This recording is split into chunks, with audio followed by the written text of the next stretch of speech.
Welcome to another weekly featured business brought to you by Visibility Impact and your host, James Moffat, where he will gracefully take our featured guest on a personal and business journey and stories that will inspire, educate, and engage you.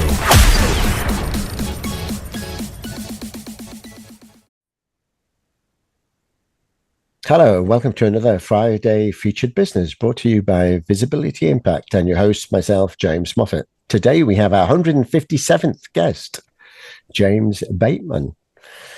Hi, James. Thank you for having me. Yeah, it's ironic because today is actually my birthday. How many happy returns? I didn't realize. Happy birthday. Yeah, so when you booked it, I didn't realize I hadn't blocked the day. But I thought, well, as soon as I saw, you're a fellow author from our book club and your name's James, I thought, it's just serendipity. So I've got to have you on this day. So it's a special day for me, but also special in the way that you're my guest. So welcome. Thank you. Okay, nice to have me. And back again, happy birthday to you. So hopefully after this call, you can go and enjoy your day. Yeah, I'm enjoying it already. Okay. So I've seen basically because we're in the same book club and we're both writing books, which I'm going to touch on later, more about your book and basically where you are on that, when it's likely to be published. But before we get there, let's just take you back to memory lane a bit on your childhood. But first of all, let's find out where you are, because my guests are from all over the world. So with a name like James and a British accent, then obviously you're from the UK. I am from the UK. I'm from a county called Staffordshire and a city called Stoke-on-Trent. Yes, I would say I know it well, but I grew up in the UK, but I haven't lived there for 25 years now, which is quite amazing. Wow. Yeah, so if you know where Manchester is in the UK and where Birmingham is, Stoke kind of fits in between the two.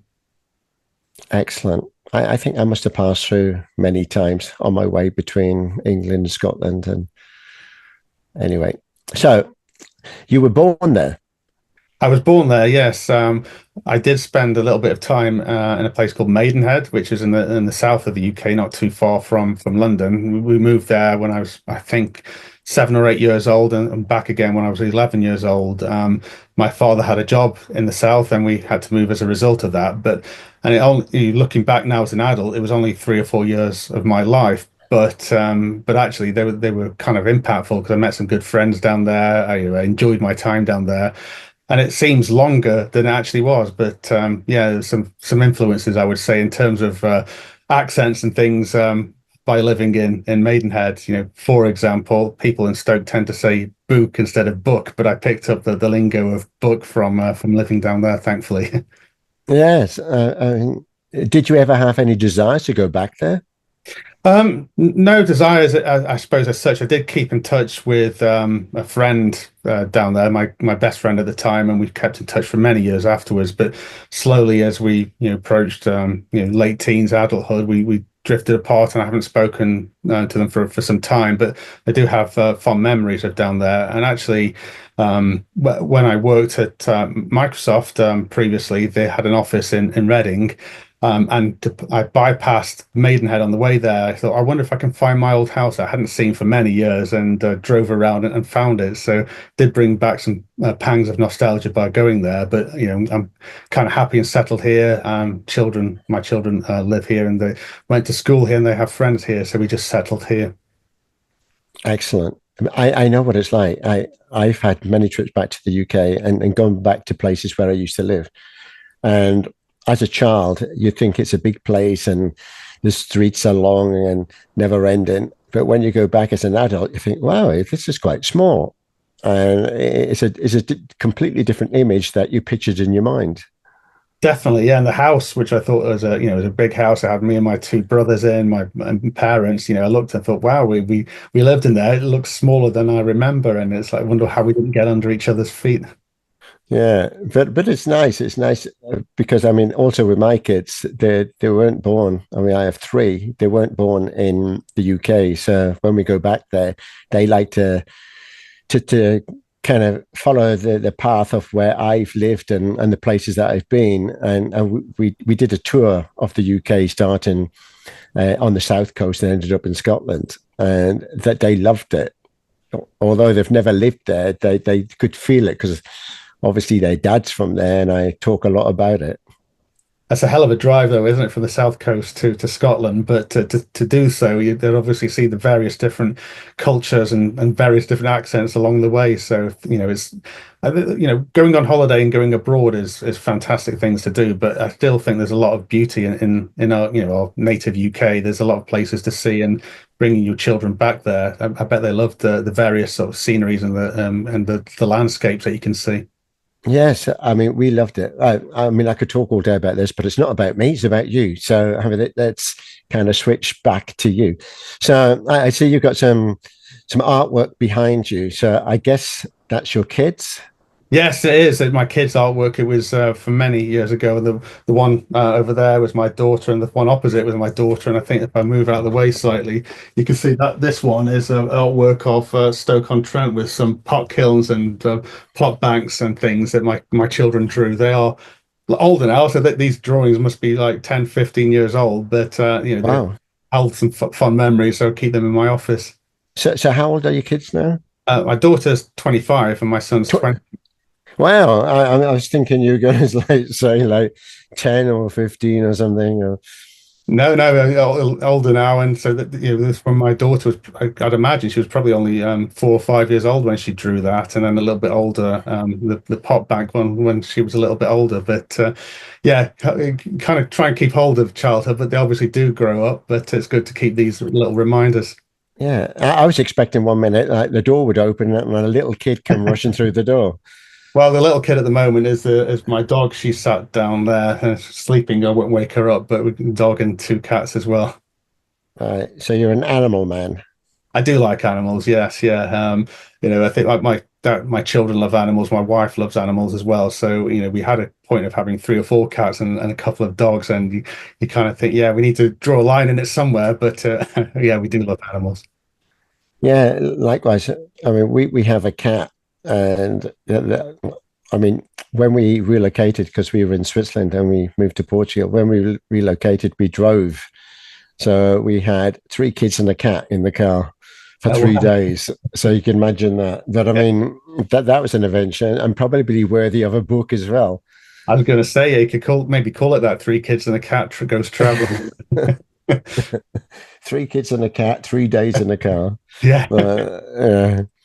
So anyway, yeah, the kids have got hamsters now. You'll have So that. the hamster cage that we saw in the shop was so small that I was compelled to have to build a big one. Oh, you built So it yourself, did you? yeah, I looked at how to build a hamster cage, and then I didn't like them. I wanted to build kind of a 2 floor with a ramp that goes up. Uh, And but anyway, it took me a whole weekend to do, but the kids love it. And everyone says, "Where'd you get that cage from?" I said, "Well, I built it." So now my wife has got me on bigger projects. well, you've shown your talents, and now it's time to start on some of the. Maybe you'll build a house for her at some point as well.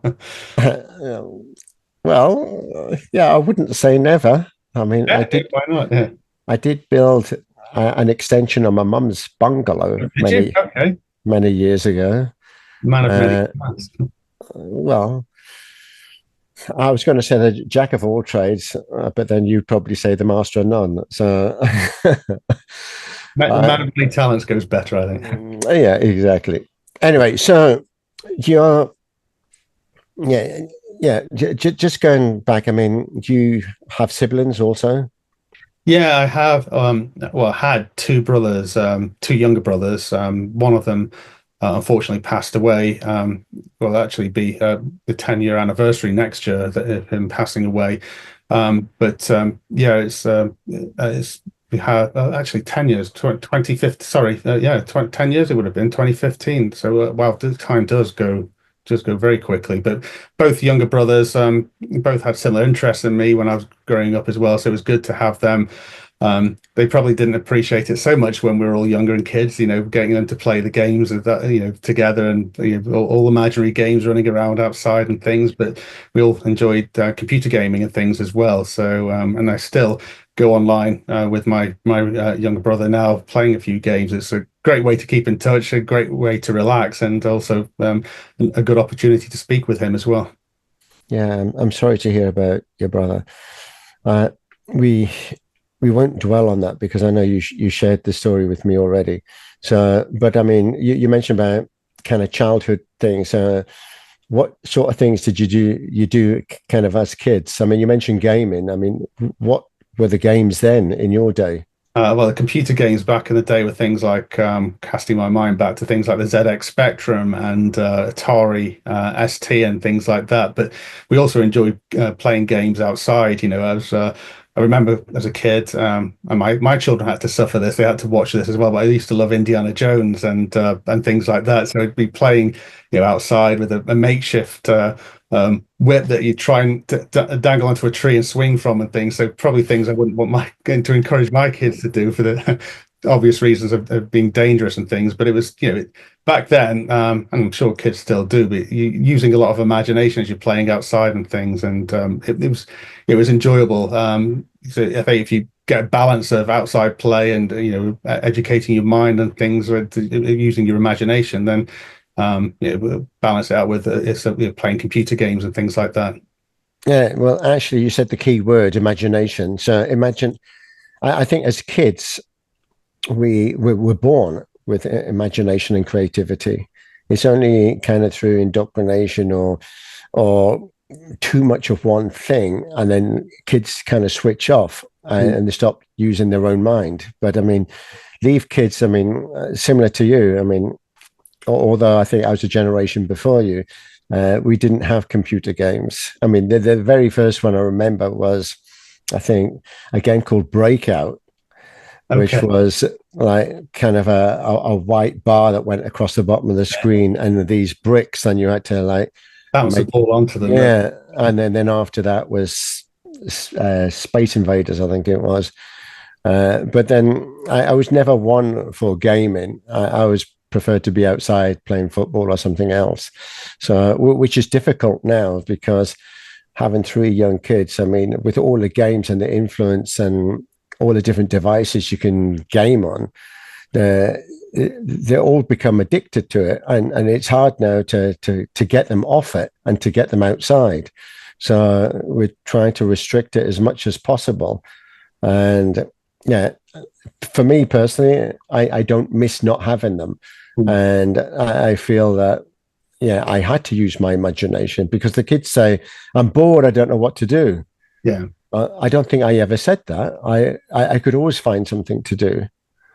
And a lot of it is down to the imagination and things. And actually, talking about those really old computer games, like you look at the ZX Spectrum, the games there, the graphics are nowhere near what you'd see on modern games nowadays. So there's an element of using your imagination as you're playing the games as well, because it certainly didn't look the way it does now. But I think, to play indoors and things it's great. I remember being restricted as a kid as well about going on the games and stuff, but my parents didn't have to do it so often because I did like the outside play and things as well. And but also things that keep your mind active indoors, like Monopoly and board games and things like that. I used to enjoy, haven't done this for a long time, so I wouldn't embarrass myself by trying and play it now, but I used to enjoy playing chess and things as well. Yeah, so we started playing Monopoly, but it became too competitive with the kids, and then rather than leaving them with a smile on their face, it left them miserable. So we kind of stopped with the Monopoly and focused on games that actually bring joy to each other. But chess, I got my elder son is playing chess, but he's still yet to beat me, right? Which is the challenge. But in saying that, he beats all his classmates. So I wasn't so bad as a teacher. Yeah, well, he obviously did well there. My son used to like playing chess as well. He used to stay behind at school and go to the chess club and things. And that wasn't me encouraging him. He actually enjoyed playing the game. But he also enjoys computer games and stuff, but not as much as a lot of kids, but he's 20 years old now. He's got a girlfriend and things. He has other things to occupy his mind. But I remember when he was a kid, I used to play Sonic the Hedgehog. I don't know if you remember. Oh yeah, I remember. Yeah. I used to enjoy playing that, but you have read as well that there's some of the basic games when they were children do help with the sort of hand-eye coordination and that kind of thing. So that some of them, as long as you limit it, can be helpful to children as well. Yeah, exactly. I wouldn't say no and ban them completely, because that coordination, that quick thinking, that the reactions, there's a lot of good things and positives you can take from it. But like overindulgent, like with anything, whether it's food, I mean, it's the same. You have to know kind of the boundaries and when enough is enough. Exactly that. Yeah, people can be addicted to anything: food, gambling, gaming, anything, can't they? It's just knowing the limits to that and enjoying it rather than it becoming habitual. Yeah. So you mentioned that you still with your brother, you still play games.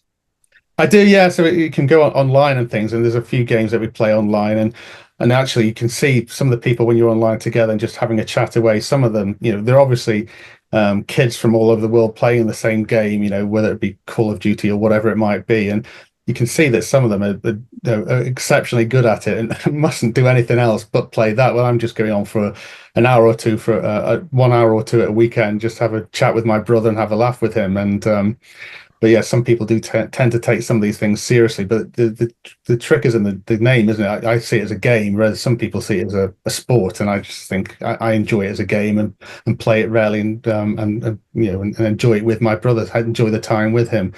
I'm saying it like he lives a long way away. He doesn't. He doesn't. He lives about 10 miles away. So we do see each other regularly as well. But that's just one of the things we have an interest in common. Yeah, I think that's good, because when we relocated country, I mean, my kids want to stay connected with their friends that they grew up with at school in the previous country. So, I mean, gaming is kind of a good way to do that, because when they're in a kind of a phone conversation, it can dry up very quickly, whereas the gaming keeps them active and it keeps them engaged longer. I'm not saying that that's what they should be doing all the time, but I mean, it definitely helps them keep in contact with some of the old friends.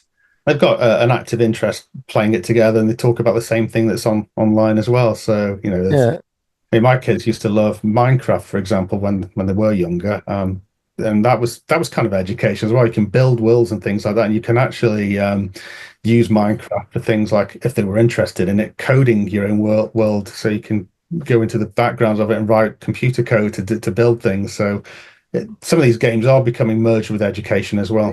Yeah, which is quite good, because here there's a technical college that you can do a kind of a coding course for kids, which is pretty good, because games like that actually introduce you to that. So it's not so bad. If you can take the positives and just keep them off it for too long, then it's not so bad. So anyway, moving on to kind of from childhood, I mean, what did you aspire to be when you grew up? Well, when I was younger, I actually did think about becoming like a computer games programmer, because again, it goes to that creativity side of things. I love the idea of creating something that someone else would enjoy, and the element of the story behind creating those games. I also enjoyed writing. In fact, not so long ago, having visited my dad, he gave me this book, and inside the book were these drawings and notes and things of a game that I had in mind to create, and very basic and things, but also alongside that there was a story about some of the characters in it. So I think as a kid, I've always liked that creativity side. So I did think about becoming a computer games programmer, and actually, as an adult, I did start to learn it myself, and nowhere near as good as anyone that's in the profession, because there's a lot of things to learn nowadays. From you need degrees in mathematics and physics for a start to write some of these things, but still an active interest in mine.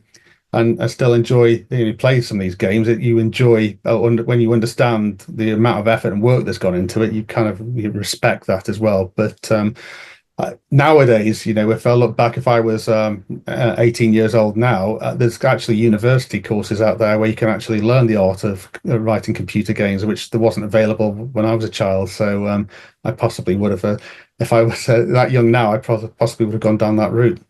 Yeah, just thinking about that and kind of AI. Couldn't AI write it for you these days? I think it can do some things for you, but it's AI is becoming dominant in a lot of things. People are using it to help write books, for example, and where it's useful, you could say things like, "Can you just check the structure of the sentence and give me some feedback?" That might be useful. I didn't use it too much myself because I found it a bit of a distraction, but the actual idea of writing a book or writing a whole entire game, I don't think it's anywhere near that good yet, because it repeats words and things like that. And if you ask it to write code, it can write snippets of code that you could perhaps find useful because you might be stuck on how to program a particular element. So that could be useful, but I've not seen it anywhere where it can write an entire game for you or write an entire program for you. Okay. Yeah, I'm not really at some point. Yeah, I mean, I'm not really a fan of AI, although, again, I mean, talking about boundaries, there has to be boundaries there because you don't want AI to replace everything and you don't want it to think for you. But to get to do jobs like, I mean, checking things and doing maybe some back end things that you don't want to do, but don't let it kind of do the work for you. AI certainly hasn't got creativity. It's pulling things together out of a massive library of information that it's got. So it doesn't add any level of creativity for you. And you certainly have to be careful that it's not, you're not plagiarizing someone else's work as a result of that. But when you asked me what I wanted to do I suppose I did continue doing a similar line. I work in the IT industry, and in the IT industry, there's a lot of people there that actually do like, AI, and that it helps to build things in the background for them and gets them to do the tasks that they want to be concentrating on, knowing that that's helping them do so. I work for a company actually that got bought by another company, and the company that bought the one I originally worked for, the stock price is going up as a result of the chips that they manufacture that go towards helping produce graphics cards and other things that create the AI. So you've just alluded to, like, obviously you work in IT. So from school, how did you get into IT? Because I did, I talked about having computers and things as a child, and there's playing the games was one aspect of it, but I did enjoy dabbling around with coding and things like that. And I studied IT at school, then I went into doing a computers BTEC at college. And from there, it led into my first job as a computer operator in a pottery company local to Stoke-on-Trent, and it sort of developed from there. Right. So now you've been in IT. I mean, I see from the notes here, 30 years. Oh yeah. When did I? Probably just over that. The first job that I went into, that computer operator job, was in 1993. Wow. So you don't look so old. That's very kind of you to say. But yeah, I'll be 50 next year. Wow. Well, congratulations. No, thank you.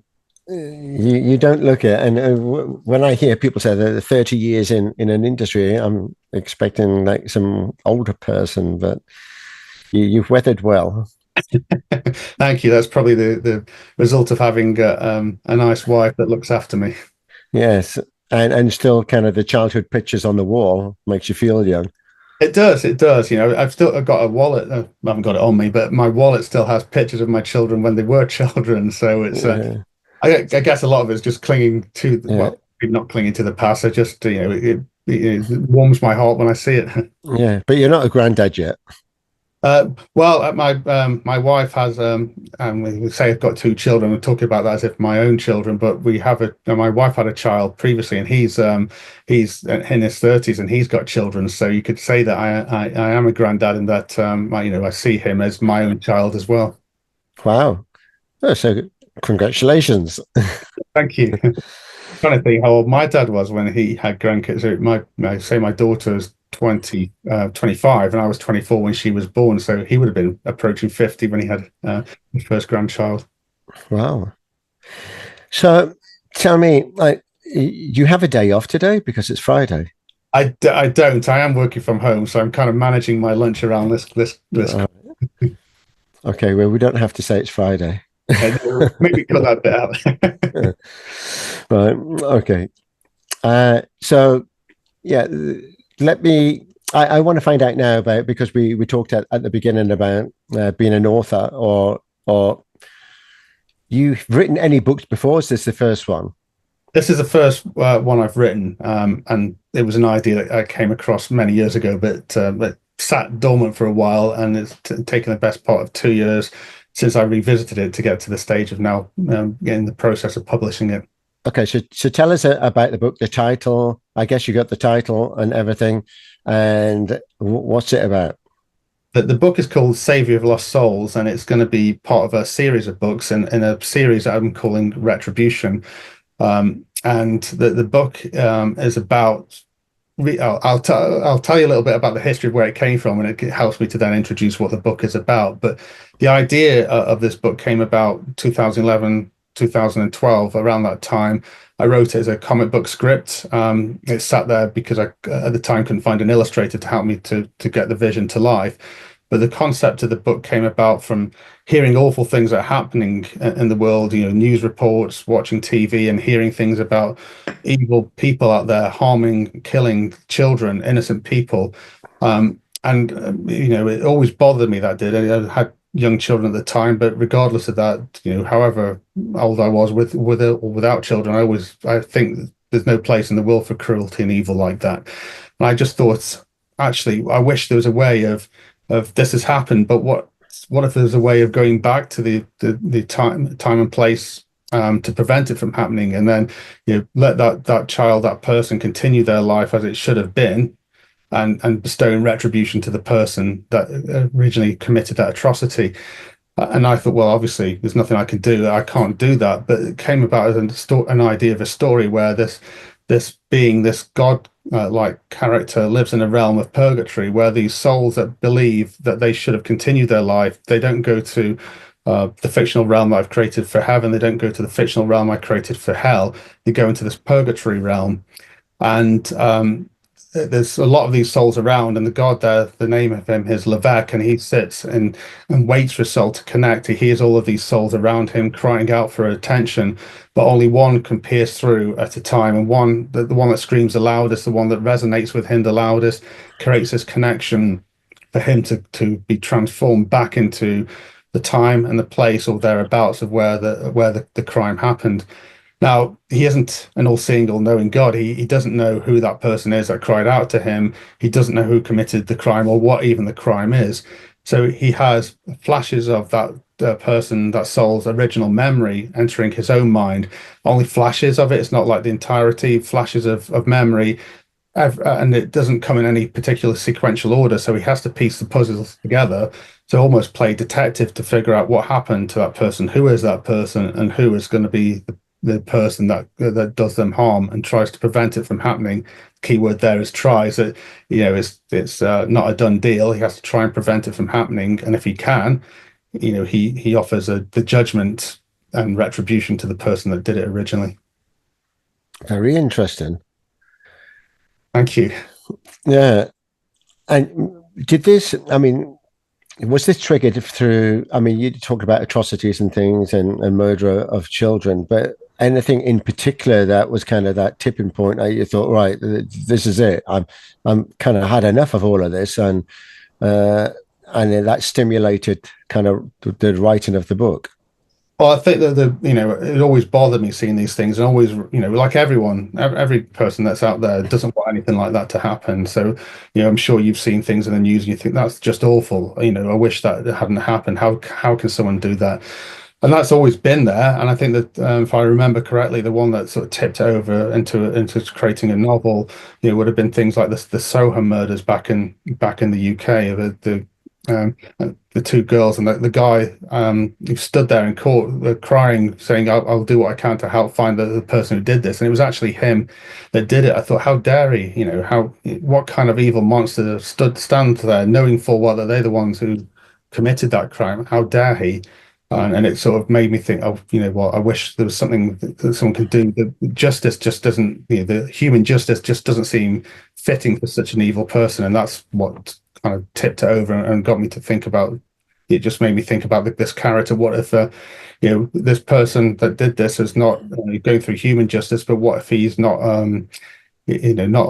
not away from godly type justice? What if there's a God out there that can bestow retribution to him in a way that he did it originally to those poor children?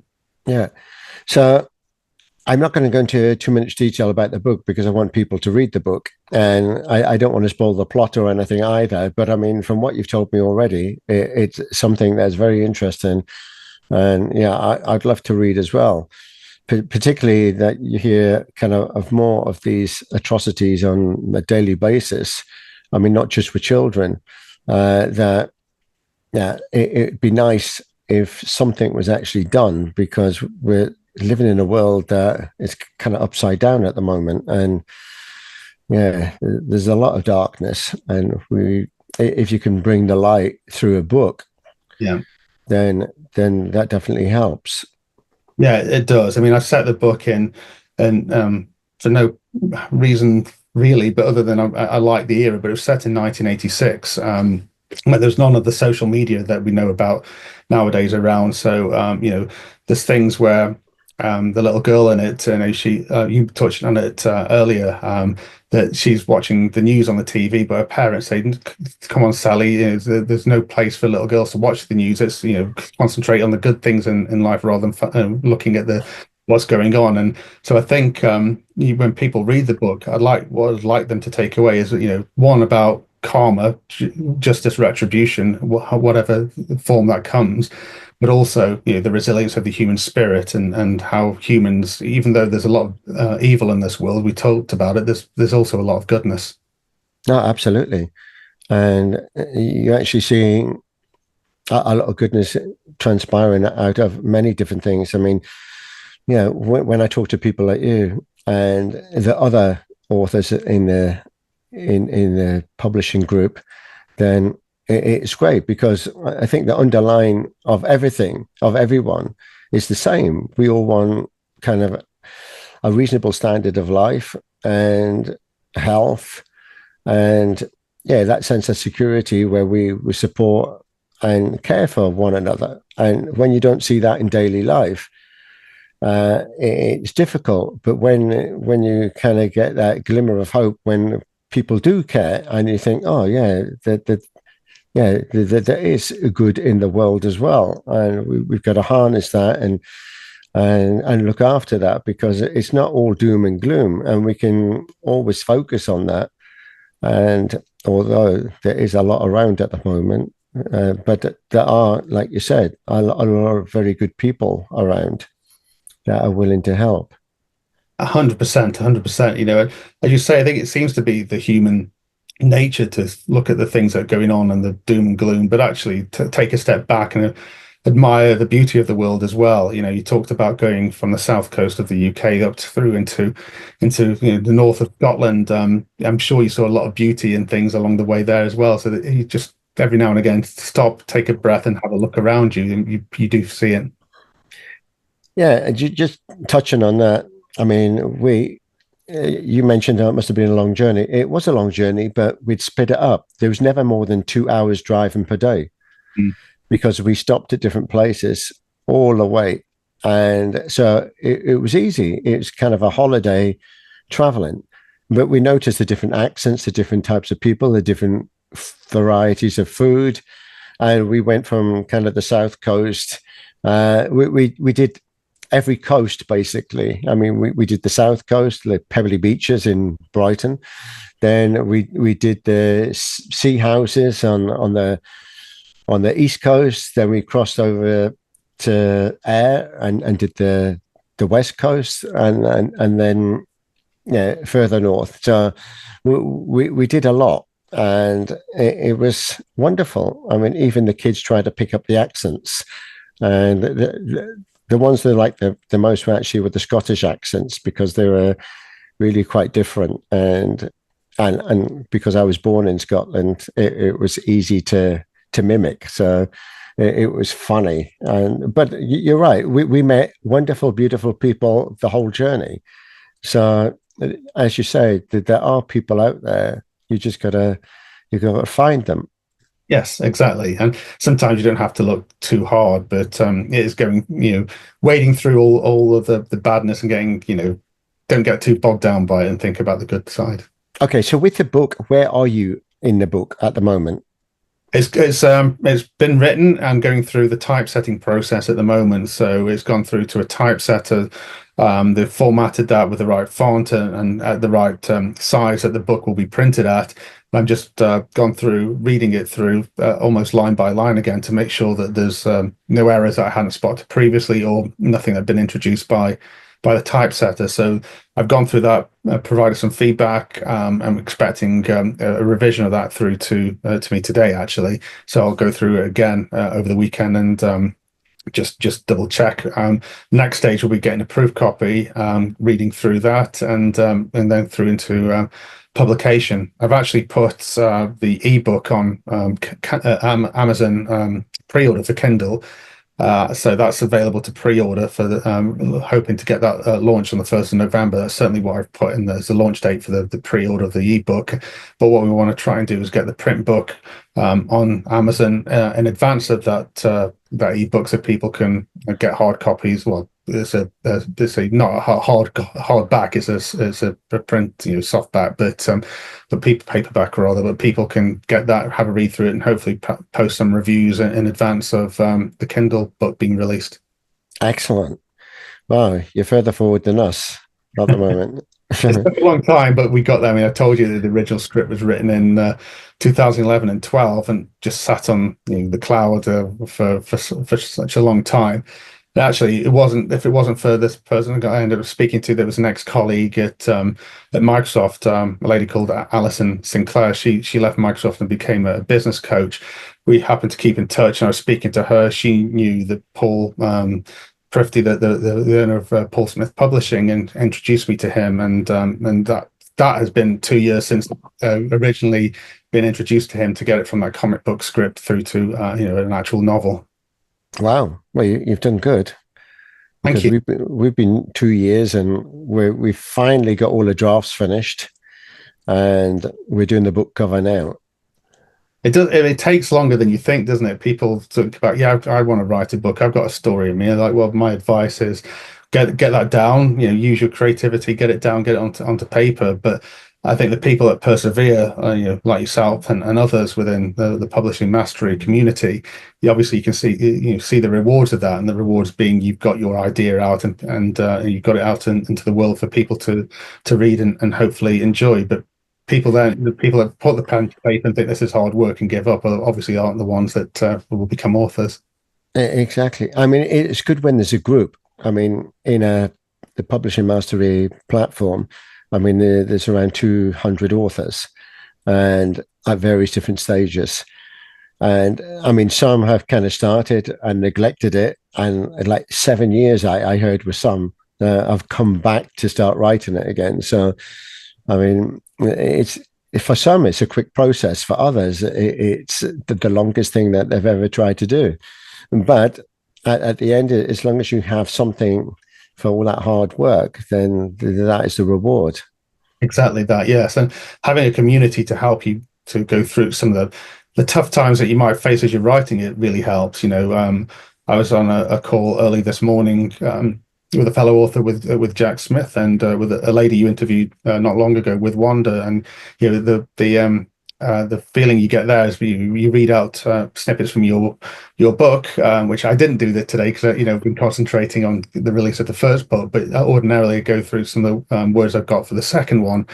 But you get the feedback, and you get people to say, have you thought about it in this way? Have you thought about rephrasing it? And what if you change this character to be, instead of this, they become that? And and actually think back and think, wow, yeah, good advice, and things that you may eventually have come to yourself, but actually hearing it from other people and the advice that they give, it's all constructive, really helps you to get through some of the blocks, should we say. No, it is very good. I mean, both of those have been guests on my show as well. So if you want to hear their story, then you have to have a look. I don't know if you have. I've heard Jax's story. Yes, I haven't heard Wanda's yet. Yeah. Yeah. A fish called Wanda. The only time I'd heard of the name Wanda was from the movie A Fish Called Wanda. But I mean, that's also mentioned in it. But yeah, it's very true, because a lot of the time you can get kind of writer's block and you just don't know what to say. I mean, I found at the beginning that the hardest part was actually starting. I had no idea, well, how do I start? What's the first words I use? I knew the story. I knew where I wanted to go, and I kind of split it into the three components, like the start, middle, and an end, and with the outcome I wanted to achieve. And I worked back, but I didn't know how to start. I mean, you don't start like once upon a time. So yeah, that was quite a challenge as well. But once you get going, then you have to make a start somewhere. So, exactly. Yeah, and as you say, I think the starting, the opening words are the things that people are going to potentially remember past everything else.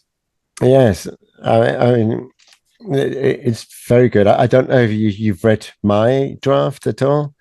I think I read through some of the earlier drafts of it, and because I'm sure we've been on calls previously, and we've read through some of our work, but I haven't done for some time. But I will do, because you got me interested now to see how it's done.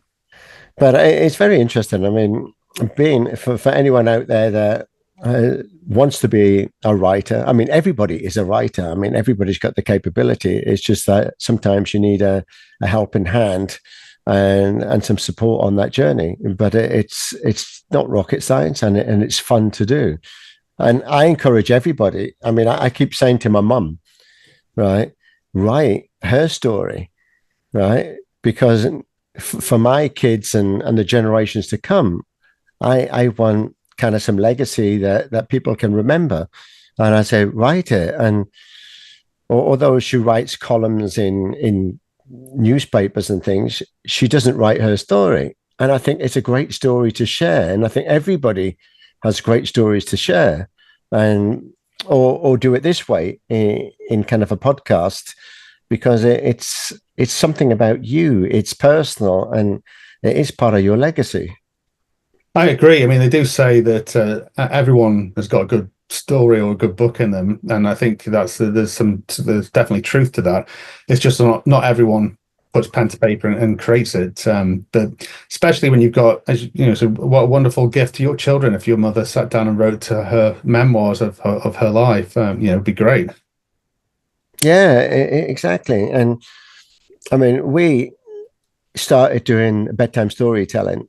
I mean, many, many years ago, when my younger son was around 5. And funny enough, we did create our first book. It was a bedtime story book of him, and it's supposed to be a series now, because what we did then, I thought about audio recording. So with an app on your phone, you can go audio recorder, and I recorded all the bedtime stories in a raw format, and they're so funny, right? Because you get the kids interacting, and you get them sharing the story, you get them telling where they want to be in the story, and the story's about them and their adventures. So I did dabble around with it a bit with bedtime storytelling, but now it's to convert those into a book format. And I just think that there wasn't enough emphasis at school, because I was never a writer at school.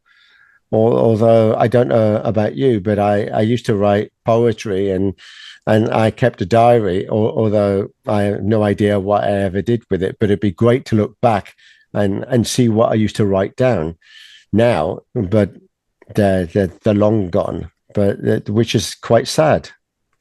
It is sad, I think I mentioned it earlier that I found some old drawings and nowhere near an artist, as I kind of alluded to, but some old drawings and some snippets of a story to a computer game that I had in mind. And my dad had kept it, passed it back to me a while back. I'm not sure where it's ended up with now, but I had many stories that I wrote as a kid. Just imagination, just getting that down there. But it'd be great to revisit them and sort of see, because it shows you and in your most innocent as a child as well, and you can then show that to your children.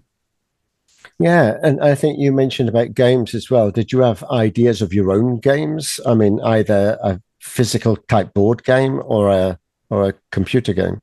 I did have ideas of games. I'm trying to remember what they were now, because the ideas were a long time ago. And one of them, I think, probably got recreated. There was a game called Grand Theft Auto, which I'm sure you're aware of more than adult. Oh yeah, yeah. I had an idea as a kid about right, this platformer game. Why don't we just get the bad guys to do some of the work, and then they end up becoming good guys in the end. But yeah, just that I think was the idea that I had, but never really did much. Yeah, I did have an idea, which I haven't done anything with it yet, but I was thinking of, like, on Publishing Mastery, the book group, to ask for a handful of authors, and we all contribute to a story. Now, it could be whatever you want it to be. So if you wanted it to be some fiction and or humor or whatever, or real life, everybody has as a continuation. So someone starts it, then the next person adds, and they can completely change the story. It doesn't matter. And then the next person, and so on, and see what you end up with. That's a great idea. That reminds me of a game I used to play with my mother as a child, where she'd draw the top part of a picture, fold it in half or fold it over it, and I'd have to draw the middle part, fold it over, and she'd draw the bottom part, and then you open up and you see the creation that we put together, but never considered in a way of doing a story. But that would be a wonderful idea. Yeah, would you be in? Yes, I would. I'd be interested in that. Yeah, well, you'll have to remind me, because I'll forget after the show. Say that again, sorry, James. Yeah, I was going to say you'll have to remind me, because I'll forget after the show, and then you'll mention it somewhere on Publishing Mastery, and everyone will say, "Oh yeah, I'll join you," and I think, "Oh, didn't I think of that?" I will remind you. Right, but that's what I'm saying. Collectively, I mean, there's some great people, some great authors, and yeah, some great stories. And to me, this is something now. Once I've started it, which I feel that maybe I should have done it years ago. There was never this kind of platform to do something when I was a kid, and I don't ever recall this type of storytelling and using your imagination and stuff as a kid at school. I mean, right, I'm with a diary and other things. Yeah, you could have that and you could write it down, but there was never that push at school. It was more kind of the literature and the reading and the writing, but not necessarily story format or storyboards or how we can all, as a class, even create stories collectively. No, I don't recall anything like that either. You had to read specific books that the curriculum told you to. Exactly. You had to do the literature in a way which was, I suppose, in some ways boring. So it was never an encouragement to go out there and actually write a story just by being at school. So I don't know whether that has changed. It certainly hadn't with my kids' school. It was very much following a very similar formula. But I think sometimes you've got to remember that this book, for example, I've created, the idea came about all those years ago. It's being released now. You've got to think, well, perhaps that's for a reason, and now is the time that it needs to be released. Yeah. So just going back to the title, The Savior of Lost Souls, right? So was that the first title you came up with, or did that something you ended up with? It always seemed to be in my mind, The Savior of Lost Souls, but it was called Retribution, Savior of Lost Souls. And then I thought, well, actually the book title will be Savior of Lost Souls, and in a series of books called Retribution. So yeah, it's just the way I'd originally described the character. He came by the moniker of the Savior of Lost Souls. So he is the god of Alden, the purgatory realm, and he is the self-proclaimed savior of lost souls. So it could be a kind of a trilogy or a book set or something. Well, if you think about the concept of this god can go to any time and place to try and prevent something from happening. It could be any time. So I have started the next one, which is set in 2002, but you could write one which would be set previously, but it could still be a continuation, because it's you don't know when the souls are going to reach out to him and what time period. Interesting. So that just made me think about Star Wars. Because you say, I mean, with Star Wars, the original one, the prequels, they kind of went back before that in a later one, and then also, I mean, they did the series in the way that they had like The Empire Strikes Back and so on, but then they went back to the beginning or before the beginning, before the first one. So yeah, I mean, I think that's set in people do watch those in chronological order now, as well as the order that the directors had created them in. But I mean, I've got ideas floating in my mind. I've said the second one's 2002, but I think what I'd probably do is close the book. Maybe they'll close a series rather after the 3 or 4 books, and then see if I can create another series with the same character but set in a different period. So there's one main character, or there's several? There's one. There are several main characters, but the god that I'm referring to is a god called Lavek. But there's also a god of the hell realm and a god of the heaven realm as well. And they're the 3 main characters that will be repeated in all the books. So the names that did you make up the names, or are they?